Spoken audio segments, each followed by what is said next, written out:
Magandang araw po sa inyo lahat. Mga kababayan ko, naglabas na ang Court of Appeals ng freeze order laban sa mga bank account, ari-arian at sasakyang panghimpapawid na may kaugnayan sa mga anomalyang flood control project na iniimbestigahan ngayon ng gobyerno.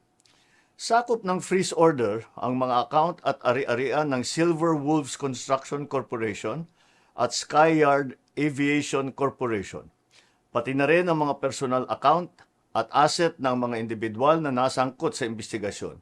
Kabilang ay si Congressman Eric Yap at Ed Vic Yap.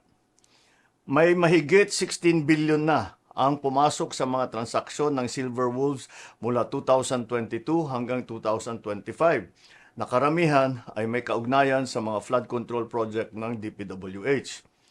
Kabuuang 280 bank account ang na-freeze, 22 insurance policy, 3 securities account at 8 sasakyang panghimpapawid, kabilang ang mga eroplano at helicopter na konektado sa Skyyard Aviation. Kailangan natin ang mga freeze order na ito para hindi maibenta ang mga ari-arian at para maibalik natin sa ating mga kababayan ang bawat pisong pinaghihinalaang ninakaw. Meron ding 8 taga-DPWH sa Davao Occidental na nagpadala na ng sulat na sila ay magsusurrender sa NBI dahil sa hinaharap nilang mga kaso. Inaasahan na rin nating lalabas ang warrant of arrest na ni Sara Diskaya itong linggong ito at hindi na rin magtatagal ang pag-aresto sa kanya. Magpapatuloy ang investigasyon, magpapatuloy ang pagpapanagot at titiyakin ng pamahalaan na ang pera ng bayan ay maibabalik sa taong bayan.